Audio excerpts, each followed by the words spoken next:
اس سارے معاملے میں ایران کی طرف سے بھی آج ایک بیان جاری ہوا ہے کہ اگر یو اے ای ان حملوں میں ملوث پایا گیا تو یو اے ای کے خلاف بہت سخت ایکشن لیا جائے گا. کیا آپ یہ سمجھتے ہیں کہ ایران کے اوپر جو موجودہ حملے ہوئے ہیں اس میں یو اے ای کا کوئی کردار ہے؟ دیکھیے جو ابھی تک گلف اسٹیٹس جو ہیں ان سب کے اندر امریکن بیسز موجود ہیں اور وہ بیسز استعمال ہوئی ہیں ایران کے اوپر حملہ کرنے کے لیے. جی. اور یہ تمام گلف اسٹیٹس میں ہیں. جی جی. اب خبریں یہ بھی آ رہی ہیں کہ اسرائیل کی افواج کے کچھ ایلیمنٹس جو ہیں جی وہ بھی یو اے ای میں موجود ہیں. جی. تو اب اس سے یہ شبہات اٹھتے ہیں کہ شاید امریکن بیس سے یا اسرائیلی جو ہیں جی جی وہ شاید ایران کے اوپر حملوں میں ملوث ہیں. جی. تو اس لیے پھر ایران کے جو پوائنٹ آف ویو ہے وہ یہی ہے کہ اگر جس جگہ سے میرے پہ حملہ ہوگا جی اس جگہ کو ہم دشمن سمجھیں گے اور اس کے اوپر حملہ کا جواب دیں گے. جی. اس صورتحال لگ رہی ہے. اور پھر میری وہی پہلی بات کہ یہ دونوں سائڈوں سے حملے جو ہیں یہ نیگوسیشنز میں اپنی پوزیشن اسٹرانگ کرنے کے لیے ہیں. جی. کیونکہ بہرحال امریکہ اور ایران دونوں نے یہ جنگ ختم کرنی ہے اور مذاکرات کے لیے اپنی پوزیشن اسٹرانگ کر کے اپنی بات منوانی ہے دوسرے سے. جی. اور یہ تمام معاملات اسی کی کڑی ہیں. جی. اچھا گیٹ صاحب، اس کے ساتھ ساتھ ہم یہ دیکھ رہے ہیں کہ امریکہ کی طرف سے جو چائنا کی جو آئل کمپنیز ہیں ان کے اوپر پابندی لگائی گئی تھی. جو کمپنیز ایران سے جو تیل لے کر چائنا کے اندر سپلائی کر رہی تھی ان کے اوپر پابندی امریکہ نے لگائی تھی. لیکن ہم نے یہ ماضی کے بالکل برعکس ہم نے یہ دیکھا ہے کہ چائنا نے ان پابندیوں کے اوپر ان کو ماننے سے اور ان پر کام کرنے سے بالکل انکار کر دیا ہے. اور انہوں نے جو یہ 4-5 کمپنیز ہیں ان کو بڑے واضح احکامات جاری کیے ہیں. 2021 کا ان کے پاس ایک لا موجود ہے چائنا قانون کے مطابق. انہوں نے یہ کہا ہے اگر یہ آپ امریکی پابندیوں کی جو بھی انہوں نے پابندیاں لگائی ہیں ان کے اوپر اگر عمل درآمد کریں گے تو یہ چائنا سے غداری کے مترادف ہوگا. تو آپ اس چائنا کے سٹینڈ کو کس طرح دیکھتے ہیں کہ چائنا کیا آنے والے دنوں میں امریکہ کے سامنے کچھ مزید اقدامات کرے گا؟ اس کے بھی دو پہلو ہیں. جی. ایک پہلو تو یہ ہے کہ امریکہ نے ایران کے ساتھ ہر قسم کی تجارت پہ پابندیاں لگائی ہوئی ہے. جی. خاص طور پر تیل کی تجارت پر. جی. اور جو بھی ملک اسے تیل کی تجارت کرتا ہے اس کو سینکشن کا سامنا کرنا پڑتا ہے. جی. تو ایک تو ہم یہ سمجھ سکتے ہیں کہ یہ امریکہ کی ایک پالیسی ہے جس کے اوپر عمل درآمد کیا جا رہا ہے. دوسرا اس کا پہلو یہ ہے جی. جی. کہ پریزیڈنٹ ٹرمپ جا رہے ہیں چائنا مذاکرات کے لیے اور ان سے پریزیڈنٹ شی جن پنگ سے ملنے کے لیے. جی. اور وہاں جانے سے پہلے وہ اپنی پوزیشن کو اسٹرانگ کرنا چاہ رہے ہیں. جی. اور ان کو یہ بتانا چاہ رہے ہیں کہ ہم نے اپنی کمپنیز پہ سینکشن لگا دیے ہیں. جی. اور میں ایک پوزیشن آف اسٹرینتھ سے آپ کے ساتھ بات چیت کروں گا. جی. اگر چائنا نے ان کی کر دیا ہے اور اپنی کمپنیز کو یہ بتا دیا ہے کہ آپ نے ان سینکشنز کی کوئی پرواہ نہیں کرنی ہے اور ایران کے ساتھ اپنی تجارت جاری رکھنی ہے. جی. تو امریکہ کی جو خواہش تھی کہ وہ ایک اسٹرانگ پوزیشن آف نیگوشیشن سے بات کریں گے چائنا کے ساتھ, جی. اس کو کافی حد تک ایک دھچکا لگے گا. جی. اچھا گیٹ صاحب، ہم یہ بھی دیکھ رہے ہیں کہ جس طریقے سے اسرائیل ترکی کے خلاف بیان دے رہا تھا، جس طریقے سے اسرائیل کے وزیر اعظم نے بڑا واضح طور پہ میڈیا کے اوپر آ کر یہ کہا تھا کہ ہمارا اگلا ٹارگٹ ترکی ہے. تو ان ساری چیزوں کو دیکھتے ہوئے ترکی کی حکومت نے، ترکی کے صدر نے، ترکی کے لوگوں نے، ہم نے یہ دیکھا ہے کہ ترکی نے ایک ICBM انٹر کانٹیننٹل جو بیلسٹک میزائل ہے اس کا یلگوان کا ایک کامیاب تجربہ کیا ہے. ہم نے یہ دیکھا ہے کہ اس کی رینج تقریباً 6000 کلومیٹر کے قریب ہے اور یہ مارک 25 30,000 کلومیٹر پر آور کے ساتھ یہ اسرائیل کے اوپر اٹیک کر سکتا ہے اور 3000 kg کا یہ وار ہیڈ لے کر جا سکتا ہے. آپ کیا سمجھتے ہیں اس کامیاب تجربے کے بعد کیا اسرائیل کی وہ ہٹدرمی، اسرائیل کی جو بیانات ہیں اس میں کچھ کمی آئے گی؟ جی میری آواز آ گئی؟ جی سر آ رہی ہے آپ کی آواز. جی اچھا، اس میں بھی یہ دیکھیں کہ اسرائیل کی پالیسیز جو ہیں وہ بالکل ہی متصادم ہے اپنے آپ سے. جی ایک وقت میں وہ ٹرکی کے اوپر انہوں نے فالس فلیگ آپریشن کیا تھا جی اور ایک میزائل بھی فائر کیا تھا جی اور ان کی خواہش یہ تھی کہ ٹرکی جو ہے اور نیٹو جو ہے وہ ان کے ساتھ مل کر ایران کے اوپر حملے میں شامل ہو جائے. جی اور یہ بہت بڑا فالس فلیگ آپریشن تھا، مگر ٹرکی نے اور نیٹو نے اسرائیل کی چال سمجھتے ہوئے اس کا کوئی خاطر خواہ جواب نہیں دیا تھا. جی جی تو ایک وقت تو یہ تھا کہ اسرائیل ٹرکی کو اپنے ساتھ ملا کر ایران کے اوپر حملے میں شامل کرنا چاہتا تھا. جی جی جب یہ بات نہیں بنی تو اس نے ٹرکی کے اوپر دھمکیاں دینی شروع کر دی. جی اور جی کہ ٹرکی جو ہے وہ ایک بہت مضبوط ملٹری اور اکنامک پاور ہے، جی نیٹو کا وہ ایک حصہ ہے. جی بالکل. اور نیٹو کا ایک جو نیٹو کا چارٹر ہے اس کا آرٹیکل 5 کہتا ہے کہ کسی ایک ملک پہ حملہ سارے تمام ممالک پر حملہ تصور کیا جائے گا. جی تو اسرائیل اگر ٹرکی پہ حملہ کرے گا تو پورا نیٹو پھر اس کے خلاف ہو جائے گا. اچھا بریگیڈ صاحب، تو یہ اس کو مد نظر رکھنی چاہیے، ہوگی یہ بات. اچھا بریگیڈ صاحب ہم یہ دیکھ رہے ہیں اور اگر خالی جی ایک میری بات ختم ہو جائے، اگر خالی ٹرکی اور اسرائیل کا ہی مقابلہ ہوگا جی جی تو میرے خیال میں ٹرکی جو ہے وہ بہت بھاری رہے گا اسرائیل کے اوپر، جی کیونکہ اسرائیل جو ہے وہ بغیر امریکہ کے، یو کے، جرمنی کے، فرانس کے، جی ان کی مدد کے بغیر وہ اپنے بارڈر سے بہت دور نہیں جا کر حملہ نہیں کر سکتا. جی جی اچھا بریگیڈ صاحب ہم اس کے ساتھ ساتھ یہ بھی دیکھ رہے ہیں کہ ترکی جو 5th جنریشن کان فائٹر جیٹ بنا رہا ہے، اس کے ساتھ ساتھ ان کے جو آلٹے ٹینک ہیں وہ بھی تقریباً اس وقت تیار ہو چکے ہیں. اس کے بعد ہم نے ٹائفون جو ہائپر سونک میزائل ہیں وہ بھی ہم دیکھ رہے ہیں ترکی کے پاس ہیں.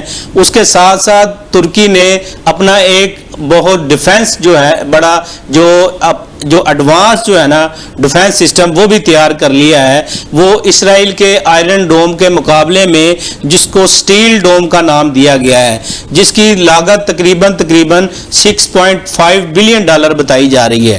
کیا آپ یہ سمجھتے ہیں یہ ساری تیاریاں اسرائیل کے خلاف جو انف ہوگی، اسرائیل کو ترکی پر حملہ کرنے سے پہلے کئی دفعہ سوچنا پڑے گا؟ دیکھیں ہر ملک جو ہے وہ اپنے دفاع کے لیے تمام جو انتظامات ہیں وہ کر سکتے. جی ہمیں یہ بھولنا نہیں چاہیے کہ ٹرکی کی جو ڈیفنس انڈسٹری جو ہے جی جی وہ بہت ایڈوانسڈ ہے. جی بالکل. وہ ایک کیا کہتے ہیں 5th جنریشن کا جہاز بھی بنا رہے ہیں جی اور میزائل بھی بنا رہے ہیں، anti ballistic missile defence system بھی بنا رہے ہیں.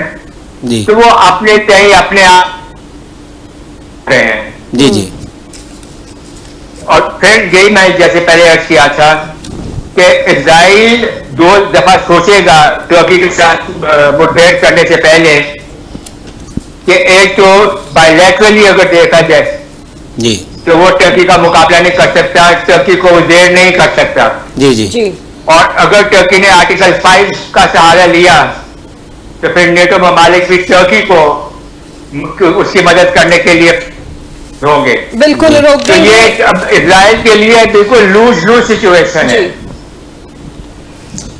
جی سر ہمیں پروگرام میں جوائن کیا ہے چیئرمین تحریک جوانان پاکستان عبداللہ حمید گل صاحب نے. سر بہت شکریہ آپ کے ٹائم کا. سر ہم پروگرام میں گفتگو کر رہے تھے جس طریقے سے ایران اور امریکہ کے درمیان جو حملے ہیں پھر سے ہو رہے ہیں, کیا سیز فائر ختم ہو چکا ہے؟ آپ یہ بتائیے گا جس طریقے سے سعودی عرب اور کویت نے امریکہ کو اپنے بیسز استعمال کرنے سے روکا ہے, آپ کیا سمجھتے ہیں اس کی کیا وجہ ہے, کیوں روکا انہوں نے؟ جی سر. بہت بہت شکریہ. جی سر. دیکھیں مجھے آپ کی بہت زیادہ ایکو آ رہی ہے, مجھے اپنی آواز خود آ رہی ہے. سر ہماری طرف سے آواز کلیئر ہے, لیکن ہمارے پی سی آر سے میں کہتی ہوں کہ وہ اس کو جلدی کلیئر کرتے ہیں. جی سر. جی شکریہ, کیونکہ مجھے ایسا لگ رہا ہے کہ میرے ساتھ اسپیکر ایک پڑا ہوا ہے اور وہ جی ایکو آ رہی ہے آواز. جی سر ابھی کچھ بہتر ہوئی ہے ایکو؟ میں نہیں, مجھے ابھی بھی وہی سیم سچویشن. بہرحال دیکھیں جو اس طرح سے بات کرنا مشکل ہو جاتا ہے, لیکن میں صرف یہ گزارش کروں گا کہ ابھی حالات جا رہے ہیں وہ میرے خیال میں ساری دنیا کو ریئلائز کرنا شروع کر دیا ہے, خاص طور پہ عرب دنیا, جنہوں نے آپ کو معلوم ہے قطر نے اور سعودی عرب نے دوران جنگ ہی یہ فیصلہ کر لیا تھا کہ وہ اب قطر کے جو امریکہ کے ڈیفنس سسٹم کے بجائے یوکرین کے ڈیفنس سسٹم کو جو ہے وہ ترجیح دیں گے, اور انہوں نے دوران جنگ معاہدہ کیا زیلنسکی صاحب کے ساتھ. جہاں تک تعلق ہے, آپ کو پتہ ہے ایران نے واضح کیا تھا کہ یہ جو اڈے وہاں استعمال ہو رہے ہیں ان کے لیے وہ انہوں نے واضح بتایا تھا کہ یہ اڈے وہاں ختم کرنا پڑیں گے. اور میرا خیال ہے کہ اب دنیا نے بھی یہ اندازہ کر لیا ہے کہ یہ اڈے ان کے لیے کاؤنٹر پروڈکٹیو ہو رہے ہیں, یہ نقصان دے رہے ہیں بجائے فائدہ پہنچانے کے لیے. اس لیے میرے خیال ہے کہ سعودی عرب, کویت اور دیگر ممالک نے چند فیصلے کیے ہیں قطر سمیت کہ وہ اب جو انحصار ہے وہ یا تو خود اپنے زور بازو پہ کریں گے یا پھر وہ امریکی اڈوں کی موجودگی, کیونکہ ان کے لیے صرف مشکلات میں اضافہ کر رہی ہے. However, میں یہ بلیو کرتا ہوں کہ دنیا کے اندر ایک بالکل نیا نظام آ رہا ہے اور وہ نظام تبدیل کر رہا ہے سب کچھ, اور امریکہ اب بہت مشکلات کا شکار ہے, اور یہ مصیبتیں ان کے لیے مشکلات میں اضافہ کرتی چلی جائیں گی تب تک کہ جب تک کہ وہ میرے خیال ہے اپنی جو اسرائیل کی جو حمایت ہے, جو کہ میرے خیال میں آؤٹ آف دا وے جا کے ہے, وہ اس کو جب تک ختم نہیں کرتے تب تک جو ہے وہ معاملات ان کے لیے بگڑتے چلے جائیں گے. نتیجہ یہ نکلے گا کہ امریکہ سپر پاور کا سٹیٹس بہت تیزی سے ختم ہو جائے گا, اس کا جو ہو چکا ہے واحد سپر پاور کا, لیکن وہ جو ایک ساتھ دوسری سپر پاور ہے, یعنی کہ دیگر 3 سپر پاوروں میں سے ایک کا جو اس کا ایک سٹیٹس ہے وہ بھی اس کے لیے ختم ہو جائے گا. اس لیے بہتر یہی ہے کہ اسرائیل کی بیجا حمایت کو وہ بند کر دیں. عرب دنیا کو معلوم ہے کہ اسرائیل ایک گریٹر نقشہ رکھتا ہے, اور اس نقشے کے اندر وہ چاہتا ہے کہ کسی صورت جو ہے وہ سعودی عرب کا جو مدینہ منورہ کا علاقہ ہے اس کے اندر بھی وہ اپنے آپ کو وہ کہتا ہے کہ یہ ہمارا حصہ ہے. یہ وہ تمام چیزیں ہیں جو ان کے لیے ایک میرے خیال میں مشکلات میں اضافہ کر رہی ہیں, اور یہ اب عرب دنیا سوچنے پہ مجبور ہے کہ مستقبل میں پاکستان کے ساتھ کھڑا ہونا ہے یا ان کو جو ہے وہ امریکہ کے ساتھ کھڑا ہونا ہے. لیکن لگتا یہی ہے کہ پاکستان کے ساتھ معاملات بہتری کی طرف جا رہے ہیں, اور امریکہ آج نہیں تو کل جب ایران کو چھوڑ کے جائے گا تو ایران ایک مسلمہ حقیقت کے طور پر ابھر کے سامنے آئے گا. ظاہر ہے جس کو کوئی بھی, جس کو کہتے ہیں کہ کوئی بھی ملک اس کو نظر انداز نہیں کر پائے گا.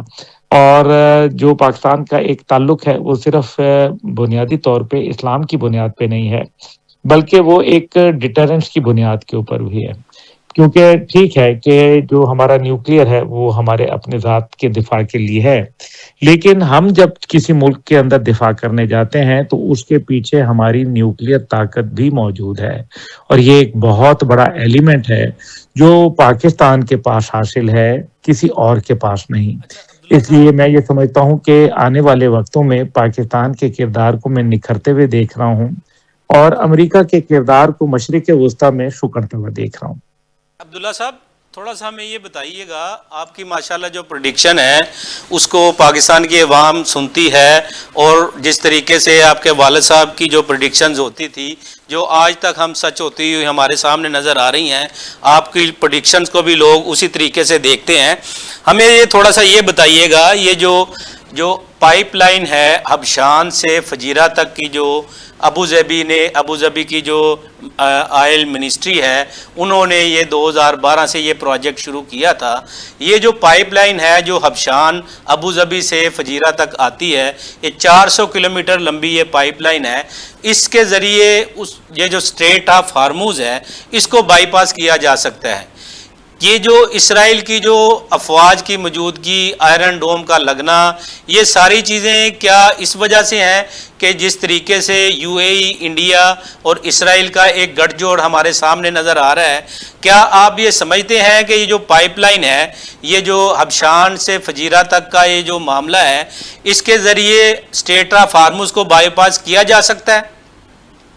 نہیں، ویسے تو دیکھیں ٹیکنیکلی تو کیا جا سکتا ہے، لیکن کیا ایسے ہونے دیا جائے گا؟ پائپ لائن ہے نا جی، آپ کو پتہ ہے پاکستان میں آئے دن بلوچستان میں جب وارداتیں ہوتی ہیں تو ہم دیکھتے ہیں کہ کبھی بجلی اڑا دی جاتی ہے، کبھی ریلوے ٹریک اڑا دیا جاتا ہے، اور کبھی گیس کی پائپ لائنز کو اڑا دیا جاتا تھا.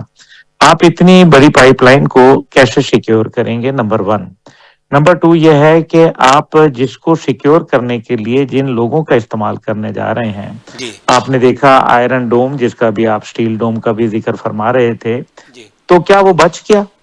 کیا اس نے کوئی اسرائیل کو فائدہ دیا؟ جو 15 بیٹریز ٹوٹل بنی تھیں، جی جی اس میں سے 14 تو اسرائیل کو پروٹیکٹ کر رہی تھیں. جی تو اسرائیل کو تو وہ کر نہیں سکیں. یو اے ای کو جو ایک بیٹری تھی اس نے کیا پروٹیکٹ کر لینا تھا؟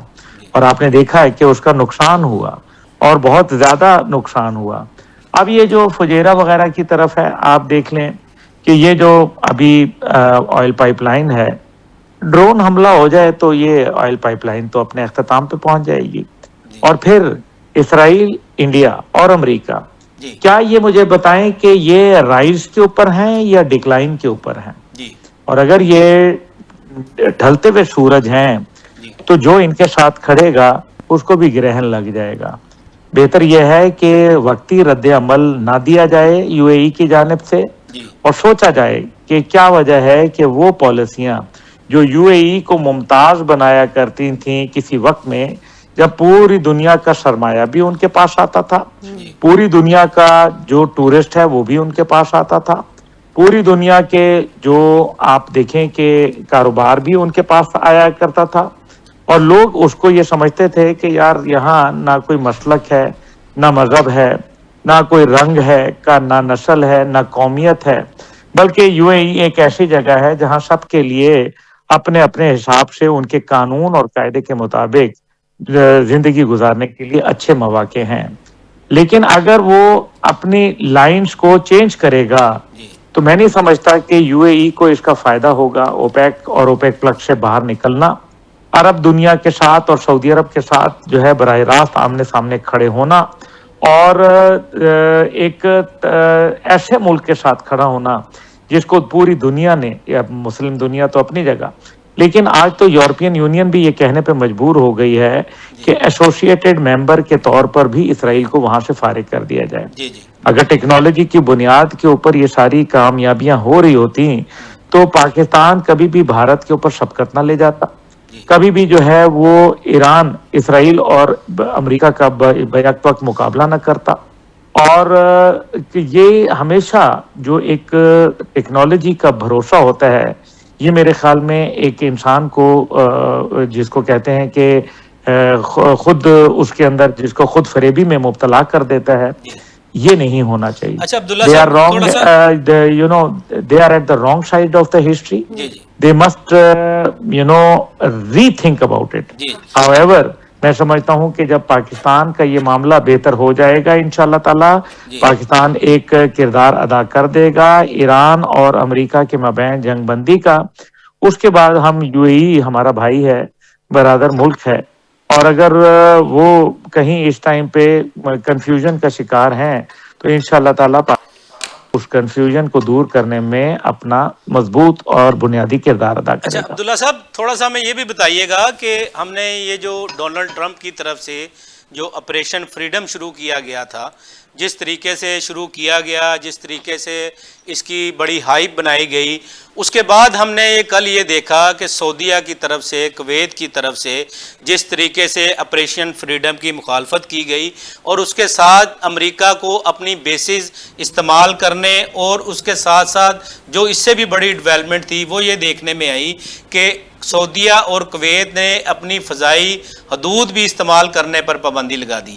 تو کیا یہ ہم دیکھ رہے ہیں سعودیہ اور کویت جو ایک امریکن، جو ایک بالادستی تھی، جو امریکہ کا ایک ہوا بنا ہوا تھا، کیا ہم سعودیہ اور کویت کو اس سے باہر نکلتے ہوئے دیکھ رہے ہیں؟ اتنی جلدی باہر نکلنا آسان نہیں ہوگا، بہت سارا انٹرسٹ ہے، معاشی انٹرسٹ ہے، اسٹریٹجک انٹرسٹ ہے، اور دفاعی انٹرسٹ ہے۔ تو یہ آپ یاد رکھیں کہ امریکہ کے ساتھ ان کے معاہدات ہوئے میں ہیں، ان کے جو آپ کو پتہ ہے آرامکو جیسی کمپنیاں وہاں موجود ہیں تیل کی، وہ کو، اور پھر ایک لانگ ٹرم انٹرسٹ ہے نا سعودی عرب اور امریکہ کا آپس میں۔ لیکن اس سب کے باوجود میں سمجھتا ہوں کہ ایک گلوبل ورلڈ آرڈر تبدیل ہو چکا ہے، اور آنے والا جو گلوبل ورلڈ آرڈر ہے وہ مغرب کی بجائے مشرق کی طرف جھکاؤ رکھتا ہے۔ ہم یہ بھی جانتے ہیں کہ اس سے پہلے جہاں سعودی عرب اور امریکہ کے مابین کچھ دوریاں پیدا ہوئیں، تو اس دوران سعودی عرب نے ایک ریڈ کارپٹ ویلکم دیا صدر پیوٹن کو، اور ان کے جہازوں کو بھی، ان کے جو جیٹ فائٹرز تھے ان کو آنے کی اپنی ایئر اسپیس میں اجازت دی پروٹیکشن کے لیے۔ بالکل، یہ ایک بہت بڑا شفٹ تھا۔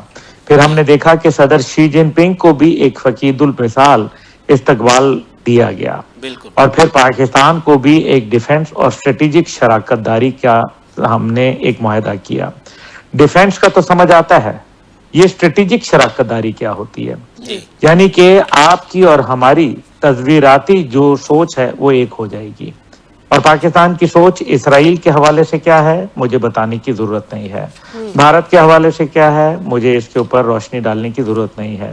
اور ہم یہ بھی جانتے ہیں کہ امریکہ اس ٹائم پہ جن ممالک کے ساتھ کھڑا ہے وہ ممالک مشکلات کے اندر گھر چکے ہیں، اور یورپ میں بھی تنہائی کا شکار ہے، اور آنے والے وقتوں میں امریکی صدر کو اب سوچنا پڑے گا کہ ان کو بہرحال چین جانے سے پہلے مسئلہ ایران جنگ اس کو ختم کرنا پڑے گا، اس کو طے کرنا پڑے گا، نہیں ہے تو پھر جو چین اور امریکہ کے درمیان میں جو ٹاکس میں پہلی بات ہوگی وہ آبنائے ہرمز کی ہوگی، اور وہ ساتھ ہی ساتھ اس کا دوسرا جو پہلو ہے وہ جنگ بندی کے حوالے سے ہوگا۔ اب جو آپ نے بات کہی وہ بھی بڑی اہم ہے، وہ اس لیے کیونکہ اب اگر آپ ایئر اسپیس بند کر رہے ہیں تو اس کا مطلب یہ ہے کہ آپ نے اب اپنا سوچ کے اندر ایک واضح تبدیلی لائے ہیں۔ یہ علیحدہ بات ہے کہ اسپین نے جب یہ کہا تو امریکہ نے ڈٹائی سے کہا کہ ہم ہر کچھ کریں گے، تمہاری ایئر اسپیس بھی یوز کریں گے، جاؤ جو کرنا ہے کر لو۔ لیکن اس کا مطلب تو بڑا واضح ہے کہ اب امریکہ دھاندلی سے، دھمکی سے، دھوس سے، طاقت کے استعمال سے عالمی قوانین کو رونتے ہوئے یہ کردار ایک دفعہ دو دفعہ تو کر لے گا، لیکن ہر بار نہیں کر پائے گا۔ اس کا مطلب یہ ہے کہ ایک بڑا واضح پیراڈائم شفٹ آ چکا ہے، اور میرا خیال ہے امریکہ کو اسرائیل کی یاری بہت بھاری پڑ گئی ہے۔ جی بہت شکریہ آپ کا۔ چیئرمین تحریک جوانان پاکستان عبداللہ حمید گل صاحب ہمارے ساتھ موجود تھے، ان کے ساتھ ساتھ ہمارے ساتھ بریگیڈیئر ریٹائرڈ عمران ملک صاحب موجود تھے۔ بہت خوب کہا، اور انہوں نے یہی کہا کہ ایران بھی یہی چاہتا ہے، امریکہ بھی یہی چاہتا ہے کہ کسی نہ کسی طریقے سے یہ سیز فائر جو ہے قائم رہے، جنگ بندی ہو جائے، اور جو ہے چیزیں اپنے معمول کے اوپر آ جائیں۔